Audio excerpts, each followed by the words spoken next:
when we were racing, I got this weed stuck on my paddle, and it was really long, like it was probably a couple meters long, and it hit the girl in front of me in the back, and pieces of weed scattered all over the boat.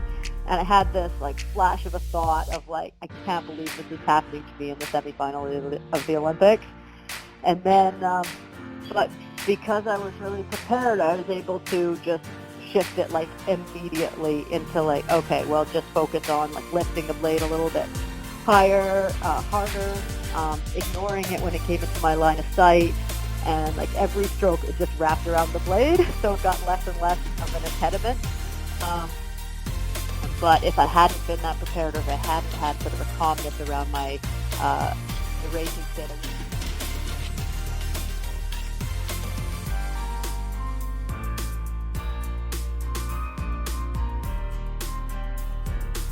Welcome to the Evolution of Leaders podcast. My name is Darwin Lee, and I'm a coach and speaker. I'm the founder of the Evolution of Leaders.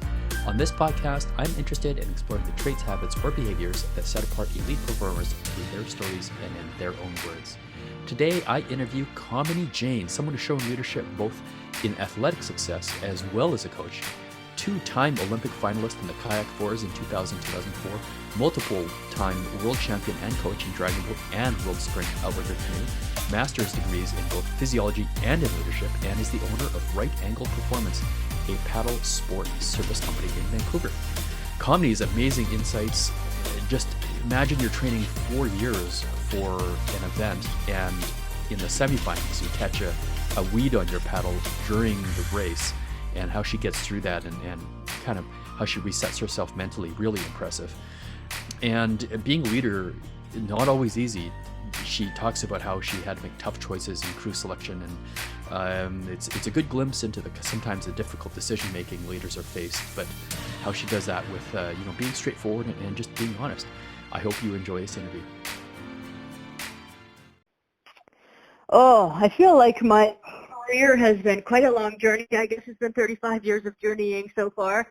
My kayak career was quite a bumpy road for a while. I feel like I got quite successful quickly, but then got an injury that really set me back in the way that injuries do when you have decided to define yourself by a certain thing.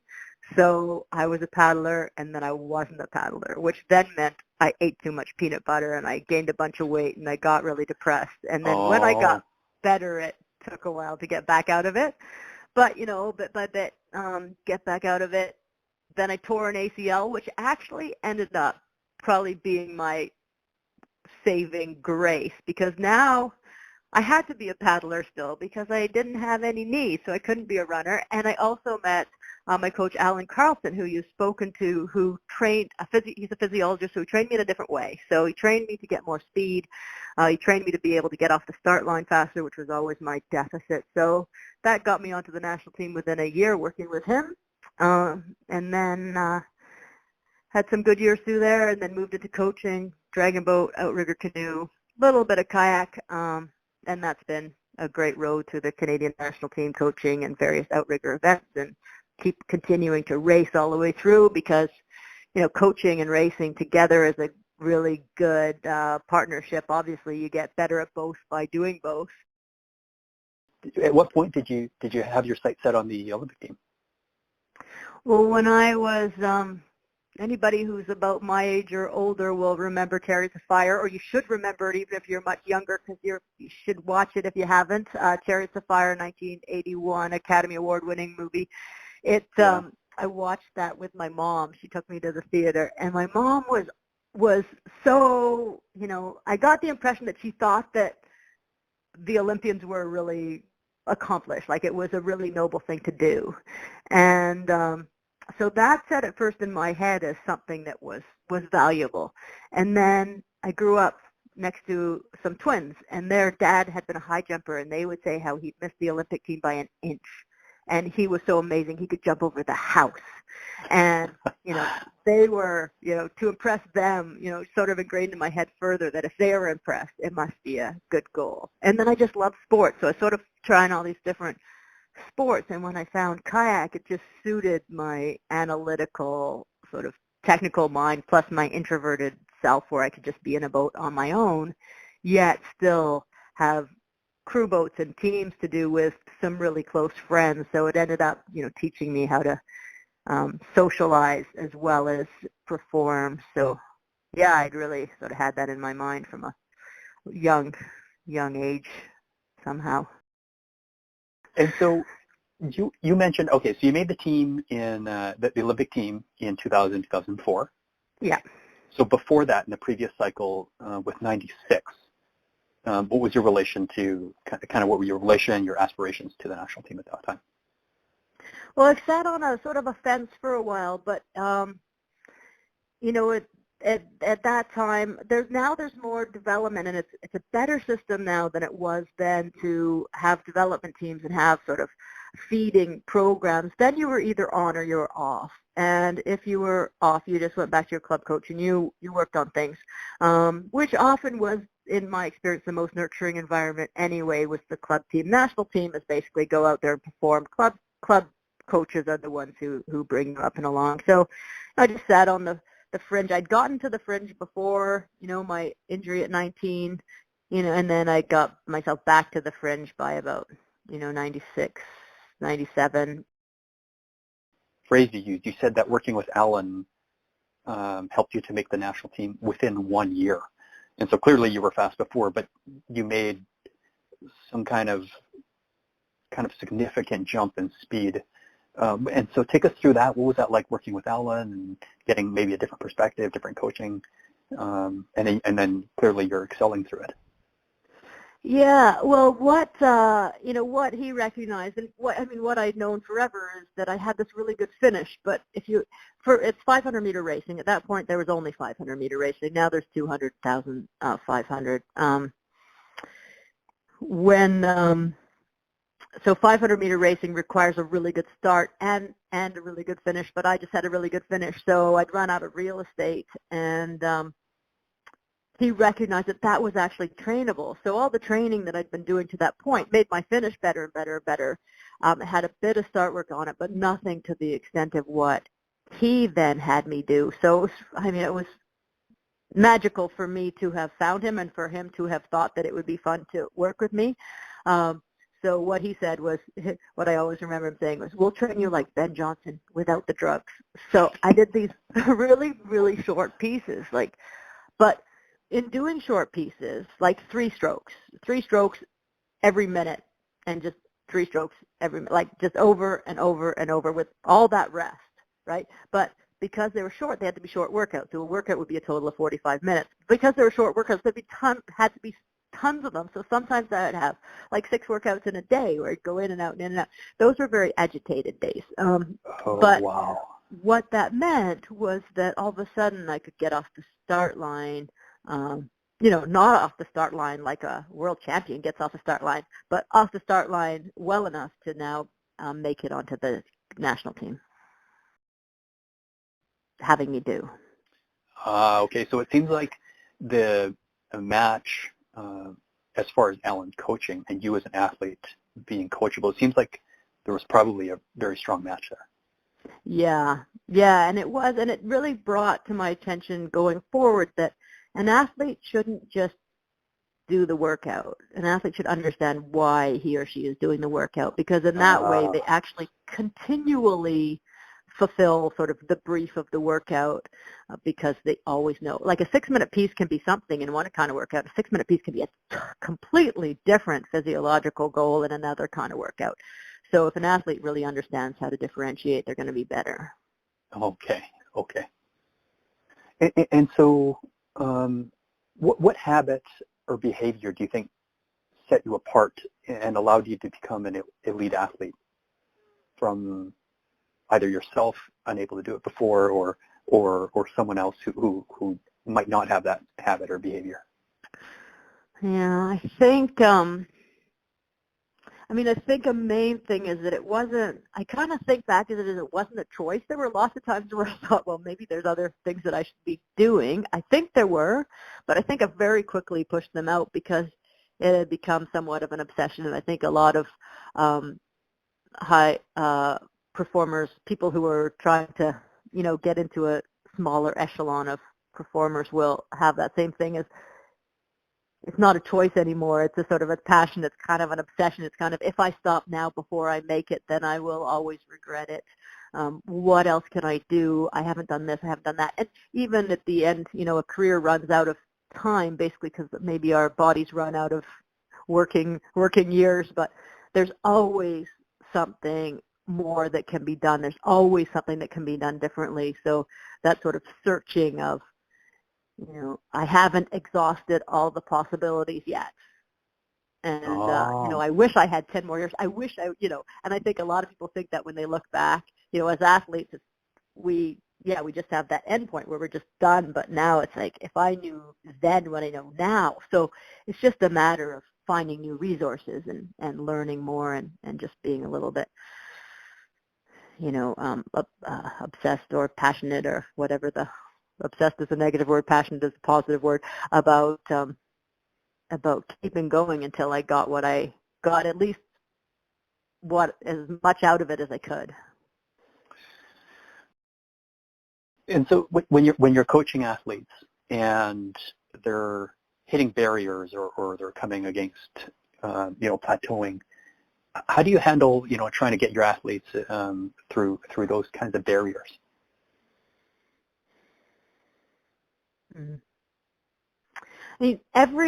I would say that every athlete who's hitting a barrier or is going to have a different reason for hitting that barrier. So it would be, delving into it with that individual. And, if we're looking at a dragon boat athlete or a sort of what I'd call, one of the kind of athletes like we are as adults where we do it outside, we do it, but we still have our full-time job. We might have our kids. We might have, various other commitments. It is, are you actually doing enough work to be able to overcome the level that you're at? Because as we get better, we need to put more into it. You can't put the same into it and expect to get better. So that can be a reason for plateauing. But otherwise, there's all sorts of reasons. There's motivation. There's different technical things. There's different mindset. Like I had a huge epiphany with my mindset at one point by a sports psychologist that was just learning how to sort of release my analytical self when I went to race, because you can't perform and analyze at the same time. So differentiating those thought processes. So is somebody plateauing because they can't race? Is somebody plateauing because they don't train well? Do they need better training partners? All sorts of different things, but it's quite an individual journey to find out what those reasons are and whether they can be surmounted. Okay, that's very interesting. And so what about when someone is, and you yourself have been in this position many times, when you're doing the next stroke and the next stroke and it's just blinding pain and you want to stop, how might you get through that or coach someone through that? What's your way? What's your mental way? Yeah, well, what I tend to focus on, so because it works for me, so I have my athletes focus on it, is, if the idea of your pain is going to come into your head, you can't say, I'm not going to feel the pain. You need to replace it with something else. So I do like to say exactly what you just said, this stroke, this stroke, this stroke, which is actually something I'd first heard from Don Irvine, this stroke, this stroke, this stroke. He used to tell us that when we were racing at the end, and I believe you've spoken with him. Yeah. But replace it with something. So replace it with something technical, like when at the end of a dragon boat race, people often tend to do what I call turtling, which is their posture totally fades, collapses. So the way to minimize turtling is to really check in on the rotation through your upper back, make sure that that's moving well, keeps your hand positions good.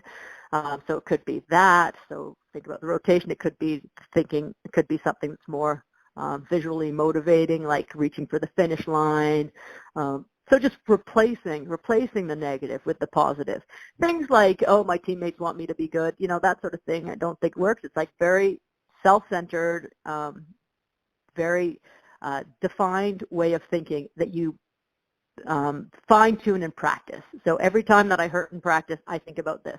Make it an automatic association with, when I hear such and such a word, finish, or when I know I have, 100 meters left, when you don't have a drummer, I'm going to think this. I'm going to think that. I'm going to think this. So that everything is scripted and defined and practiced so that it's automatic. Okay, and that's interesting when you're in the grind. So you're turning whatever's negative, the pain, into something positive. So you're thinking about the finish line. Now, how about the time? Uh, Man, I can't help but think the times you're going out 6 times in a day, and you're working on these short bursts over and over and over and over and over, and over again, and it's maybe late in the day, and you've done 5 workouts, and you're at home, and you don't want to go up for the 6th. I imagine you might have had feelings like this. And so how did you what kind of attitude or did you take on to get through that? Yeah, I mean, I don't remember that generally being a challenge because it was what I was doing, and Yeah, it was okay. it was defined for me. Alan had told me if I do this, this will be good, right? So it was pretty straightforward. That wasn't a case where I had a training group then. There was a number of years where I trained with Alan that I trained by myself. A training group always helps. Like now I barely will ever go out without a training group. Training group helps for most people. Obviously there were times I didn't want to go and you drag your ass out, and then when you're out there you go, well, I'm not going to waste the time. One thing that I used to say to myself all the time is I'm never going to get this stroke back. So I need to do this stroke the best I can do because I'm never going to get it back. Okay. Even though I've probably done like hundreds of thousands of strokes in my life, but each staying in the moment, right? Each one is important. Don't waste a single one. You'd stated that, the second time when you're going through the cycle for the Olympic team, now that you were known, you'd spent more time on the mental aspect because there was more pressure. And I'm wondering if you can take us through kind of what that felt like and how you dealt with that pressure mentally. I'm not sure if I remember there being more pressure. When I think of differentiating between the 2 Olympics, I remember feeling a lot more supported in the second Olympics. Going into the trials for the first Olympics, or I had a couple of people say things like, do you know you have to try out, those sort of things. So just that sort of thing like, oh yeah, she's got a pipe dream somewhere in there. But then the second time I had this community in North Bend that actually had some clinics that helped me raise money to buy a new K1, and the club supported me and had a fundraiser. So it started to become something that they were backing a potentially winning horse rather than not even noticing. And I'm not very outgoing, so it wasn't like a published, declared my goals to the world, because you don't want to declare your goals when you think that you might fail, that there's a good chance you're going to fail, that you've always failed before. But the second time around, when I had a success behind me, then it was a bit of a different story, plus being on the national team each of the years before that. So, in that way, I think I was more prepared. I mean, I was more prepared because I had 3 years of world championships in between. So, yeah, I don't think it was more pressure. I think it might have been a little less, if it's possible to be less. I mean, when you go and race, you're putting everything on like one weekend of racing, and if you don't do a good weekend of racing, then that's it. Yeah. And so, how did that add more tension, more pressure when there's an Olympics coming up versus a World Championship? Yeah, and I got to say that racing in Olympic trials is way harder than racing in Olympics mentally. What? Because you have everything to lose. I mean, granted, once you do have a lot to win at the Olympics, but you have a lot to lose at Olympic trials. I never quite thought of it that way, but yeah, and you also know at Olympic trials what you should be doing. So it's a lot. Yeah, it's a lot more pressure there, and it's individuals instead of a crew boat. Whether that's more or less pressure is, arguable. Okay, so how did you deal with the pressure at trials then? If that sounds like that's perhaps the most pressure-filled situations you had. Yeah, I think you raced, by the time somebody gets to Olympic trials, they've raced all the way through their youth for the most part, raced, every level there is to race nationals, like so many races that you kind of have your coping mechanisms, refined, I would say, or as, well practiced as far as keeping focused, having your visualization techniques, having your day really well mapped out, knowing exactly what you're going to do when, being able to deal with things that might not go quite the way you want it to go. It's not, you don't show up not without having the whole build up to it. And so if you can take us through this, without giving away any state secrets here, how you might map out your day, or what visualization what that looks like to you. Okay, well, I'll come more into modern day because I was just going way back in my brain there to think of Olympic trials. I love it, by the way. I was almost going to go into some sort of crisis of like pressure, but yeah, that was a long time ago. Like you get up in the morning, you know what you're going to eat. You got the food already, right? You know what you're going to pack in your lunch. You know what time you have to be somewhere. Everything, exactly what you're going to do for your warm up, what you're going to wear. Like I always have, I got my lucky shorts and, I always wear the same hat and, you got everything put aside, like get everything ready the day before, even if it's not rushed in the morning. It's just the less to think about the next day, the better. As a coach, I always have all the rosters and all that sort of stuff. So it's just having everything prepared, having thought through when I'm training a team or training myself. I try to make sure that we've done enough coursework, enough really race-specific work, enough start work, that all of the patterning that we need to do the race has been visualized many, many, many times over, just by preparing for practices and then executing in practices.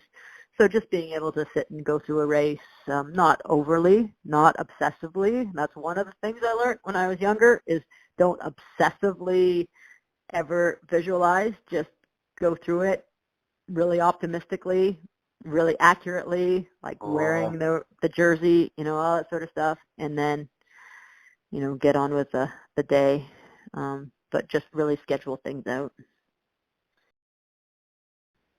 So it's interesting to me, Kamini, that, you're saying that the time trials are very stressful and that each of the athletes is doing the time trial to make the team individually in a solo boat. And then they're being put into a team of 4 for the Olympics. And so that's an interesting dynamic to me, where it's kind of done on the basis of an individual performance, but then racing on the big stage as a team. So I was wondering how that dynamic looked like to you. Yeah, that is a very, very difficult dynamic. And the, the reason being is it is sort of quite a sort of cutthroat environment, as I was saying, and you were just saying, go through these trials as individuals. And the people who are able to thrive on an individual basis or survive on an individual basis are the ones that stay in the sport long enough and move up high enough to be able to make it into these Olympic crew boats. So there isn't really, or I don't think there is at this time either, but at that time there definitely wasn't a way to just be a really good crew boat paddler and be recognized as such, and make it into a crew. You had to at first get a minimum singles performance, which was about top 6. Sometimes it was just top 4 automatically in the boat. Other times it was top 6, and then you go into a pool, and then the crew gets chosen from there. But what it does get is it gets holes in our skill set. So we've been doing this since we were children, right? You get this group of people who've been doing it since they're children, and there's holes in our skill set when it comes to teamwork, when it comes to problem solving and conflict resolution, and certain things that we need to be able to do as crew paddlers. So that's a challenge. The way to surmount it would be to have a coach that understands that, is able to be integrated enough into the culture and the the team or aware enough of what's happening within the team to be able to fill that gap and give that leadership, because the coach is an adult. Not that we weren't adults, but now the coach is a little bit reserved or set aside from that process. So it was challenging that way, to be able to try to maximize our performance in a crew boat and minimize our stress and conflict. So when it came to coaching Dragon Boat, that became a really, really important part for me, is how can I as a leader manage, first of all, get these athletes who are so high, like not these athletes, but get athletes who are high achieving and highly motivated, but also get them working within a template that has really good team dynamics. So being able to select athletes based on their physicality, but also being able to either develop or manage team working skills. So that was really my mandate when I came in, is I want every athlete to feel, empowered and to have the team have a good energy as much as I possibly can. And that was informed by this sort of K4 reality of more conflict. Wow, that's interesting. And so today, moving into the modern day where you're training and coaching as well, you're actively identifying people not only that are, as you say, have a good physicality that might be suited to your team, to the sport. You're also looking at the role they play in the bigger whole. Yeah, I'm trying to, like, if there is, if there's two equal athletes, and this is a situation I had a lot on the Premier Mixed national team, because that was a matter, when I was coaching it was 12 men in the boat and only 8 women. So that was a matter of really picking straws. And, mostly the differentiation came in who was, like, technically super precise, because for the most part with that small upper echelon, they were good team players already. And dragon boaters are different than dragon boaters are kayakers. We were kids, like we were raised through a system. We were raised in this, in a certain system that didn't necessarily teach us everything. Dragon boat isn't that environment. So dragon boat is easier to find team players. It's easier to structure a good team. And I'm not saying that let me backtrack for a second. I'm not saying that my kayak teammates weren't awesome people and that we weren't really good friends and had a good time together. It's just that there were some challenges with certain aspects of teamwork, because I don't think that we had the skill sets as just ourselves that we needed to negotiate such a high stressful environment. Sometimes as coaches we're making hard decisions. It's part of the job, unpleasant part of the job, but it's necessary, as part of the whole. And I think you have an interesting story about swapping out teammates and trying to formulate a crew for a final. And I'm wondering if you can take us through that. Yeah, probably most dragon boat coaches or any crew boat coaches can have endless stories about the choices that we've had to make, but there's, some that define us maybe a little bit more than others, or that haunt us, or the case may be, So this was Worlds in 2009, which were in Prague, and I was coaching the Premier Mixed team and the Premier Open, which is also Premier Men's team. So Open is men's and dragon boat. So that was a time where Canadian team was picked based on a race-off, so it was basically the False Creek team that was being represented there, not a Canada-wide team. But I decided with the Open team to sort of launch into this idea of making a more national team program, so I had some men from all over the country, but the mixed team was still False Creek. So we went through the event, and we weren't really pleased. I think as a whole team, I don't just think me as a coach, but we weren't really pleased with our 2,200 meter results. So it was coming up to the 500, and I had this thought that I could add some of the men from the non-False Creek members of the men's team into the mixed team to see if that would increase our level. But, the stress with that is, one, is that going to change the team dynamic and not make a difference? versus is their physicality and their strength going to override that potential and make us faster. So I asked the team. I had some mixed comments on it, and that's the challenge. Is I like to ask a team, but I want the team to make sure that they understand that that doesn't necessarily mean I'm going to do what they say, because there's 20 of them and they're all going to say different things anyway. But I chose to put the men in, so I put in 3 men, and we won the race, which was unbelievable. So in a performance aspect, that was a good choice to make. I think a lot of the paddlers felt like that was a good choice to make, but there was some backlash. There was some backlash, definitely. And that lasted for a while with a number of people. So, but that's what happens with decisions. You make them, and you make the best informed decision you can. You try to be fair with it. And in that case, I chose to be fairest to the highest performing athletes, and give them the chance to have a better performance. And that is what happens. Yeah, and so as a coach, sometimes we have to be able to handle criticism. And so how did you handle that, or in the other situation? How do you handle those types of situations? I think you just do. You just go, well, I am somebody who really thinks through my decisions very, very carefully, meticulously for a long, long time before I make them, and don't typically make a decision that impacts others quickly. So, you do the best you can, and if somebody chooses to be your athlete, they got to choose to live with your decision, or they can move on and choose a different leader or coach. And some will like it and some won't. That's just the nature of it. How do you handle, with those who are unsure and may not be in that race? How do you handle that decision as far as they go?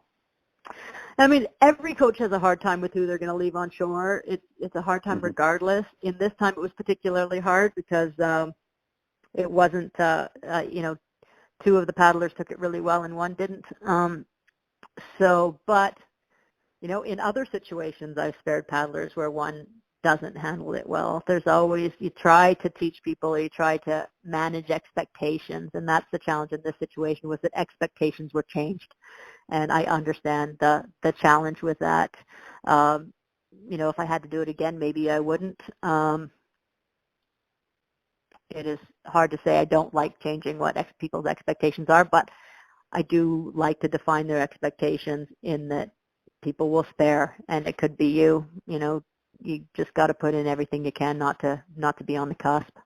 I did have a kayak coach once say, when I first made the national team, I was the last person to make it on to the karting cycle, and he said, "Okay, it's better to be on the fence than off on the other side." Oh. So, okay. But then somebody else said, Don Irvine said, when I was a younger dragon boater, he said to the team, he said, don't be on the fence. Be well onto the team. Make it not a question. Right? Oh, so interesting. An athlete has to be prepared. Either get yourself into the middle or the top of the pack, or perhaps you're going to spare. And but so it's better to spare for a team you're on than not to make the team at all. You just get better the next year, right? Right. It's motivation. One of the interesting taglines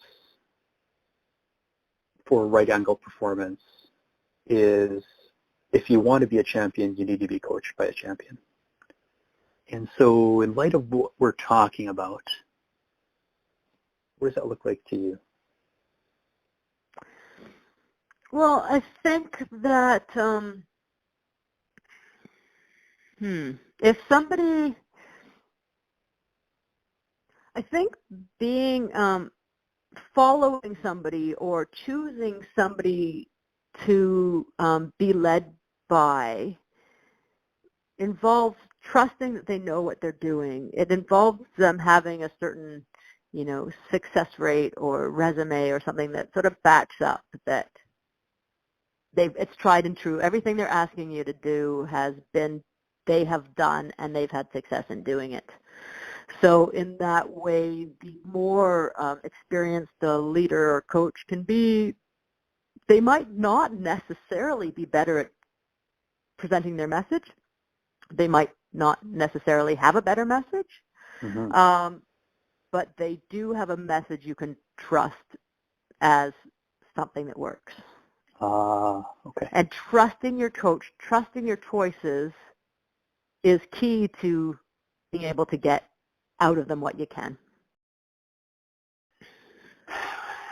Man, this is so good. And so there's as we were talking, you had an interesting story about sort of focus and preparation, and I thought it was a good kind of encapsulation of what good coaching, what good training does. And I wonder if you can take us through that.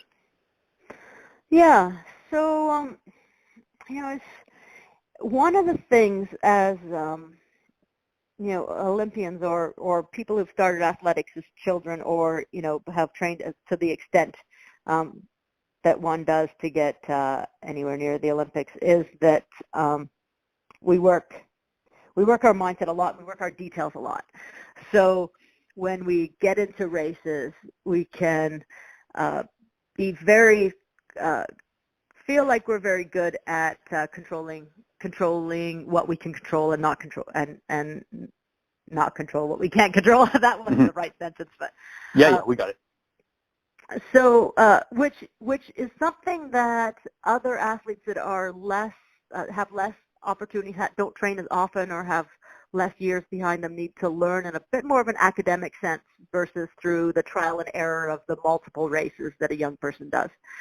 So, from a more academic sense, it becomes learn your details, race, keep a calm mind. So in this situation, it was the semifinal of the 2004 Olympics in Athens, and we were racing in K4, and I was 3 seats. So we do this race, and what was in Athens, they had, well, like all lakes in the summer, like the weeds grow, right? So they'd cut the weeds, but they hadn't been able to get them all out. So there were little weeds floating here and there. So we started a race, and about halfway through, I caught this weed on my paddle. It's on the right side blade, and it was about 2 meters long. So I took the stroke, and when I swung forward, it hit the back of my teammate in front of me. And then I go in the water, and then the next I go to lift it out. It's really heavy, like heavier than usual, and then swing it forward, and it's still there. And I had this fleeting moment of, I can't believe this is happening to me in the semifinal of the Olympics. And then, lucky for me, like right away, I was able to shift my mind into going, okay, well, what's the solution? Like I was calm enough to go, okay, I'm going to make sure I lift my blade a little bit stronger on the exit, and I'm going to ignore the weed as it comes into my line of sight. And then every stroke, it just wrapped around the blade more and more, like the shaft more and more, until it was just super short because it was all wrapped around. But if I wasn't able to shift in that micro, like right at that moment, right away, things could have gone quite a bit differently in that situation. So after that, I was pretty distraught. We barely made it into the semi, so I had that flash of it's all my fault and the weed. But since we did, then I was able to celebrate the thought that I actually was able to overcome that potentially awful obstacle. So through your mind, it really did flash the thought, I can't believe this is happening to me at the semifinals of the Olympics? Yeah, and when we have a thought doesn't take as long as it does to say a whole sentence. Yeah. and a stroke in K4 takes a fraction of a second. So that was the flash through the brain, and then the next flash was like, okay, now what do I do with it? So, and that's, a key learning. We often hold on to thoughts when we race. And if you watch a dog run through the park, wipes out on a stick, on a branch or whatever, just stands up and keeps going, right? Whereas we would sit there and go, oh my God, I'm so clumsy, I tripped on a branch. So when we race, we need to be able to just make a mistake and move on, or have an obstacle. That wasn't a mistake, that was an obstacle. Have an obstacle and move on. Wow, yes, that's right. And so how many strokes did that affect you for? Oh, half the race, 250 meters. Wow. And I had to call things, too, for my seat, too. So it's just like, okay, moving on, right? Must have felt good when it was gone. Well, I ripped it off as soon as we got in. Ripped it off, and then I was like, oh, I should have kept that. Oh, it was still on when you got off? Yeah, it just was all wrapped around the shaft, yeah. right where the blade was. Oh, okay. Yeah, it wouldn't knock off, just because it just was so long. That nice circular way of the kayak stroke, right? It just wraps and wraps and wraps. Yeah.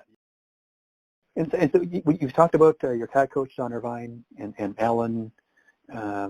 So how might you sum up kind of the effect of coaching on your life and your athletic career, or just your life in general? Yeah. Yeah, so actually, as I've been talking through this, I've had two things that have come to mind for my friend Jackie Weber. We just lost her, and it's the hugest loss that I can possibly imagine for the community and and myself as a really good friend. But two things, when you talked about superstition, what she used to do is she used to turn her paddle upside down. This was in when we raced War Canoe. She'd turn her paddle upside down and wet the handle. And I do that to this day. So that's the superstition that I do. I turn my paddle upside down, and I wet the handle in a dragon boat race. And in practice, like it's just because she was doing it, so I was doing it. Jackie was somebody that I followed through thick and thin, like her habits. She used to speak she went through a phase where she spoke in a Texan accent, and the rest of us had to make sure that we didn't get that by accident. She led us through the trouble, but she also led me through a lot of ways that I think about coaching. The other thing I thought about when you were asking me about pleasing the team, as she told me once, and it might have actually been after that time in Prague, she said, you can only please 80% of the people. Just only try to please the 80%. Don't worry about the other 20. So she had all this wisdom for everything. She's the one who taught me, learn everybody's names at the beginning of a camp, and this is how you do it. And all these ways of being that have made such a huge difference. I coached somebody in V1 the other day, and everything that I told her was what I'd learned from Jackie. Jackie won world sprints in 1991, and we were roommates at the time, and then she taught me V1, and she's so detailed in every little bit about process, following process, making sure you cover every detail that you can to be ready, which is paramount in V1 where you're steering your own boat and wind conditions and all that sort of stuff. So, it's, and I had valued her every step of the way, every time that I did something that she had taught me.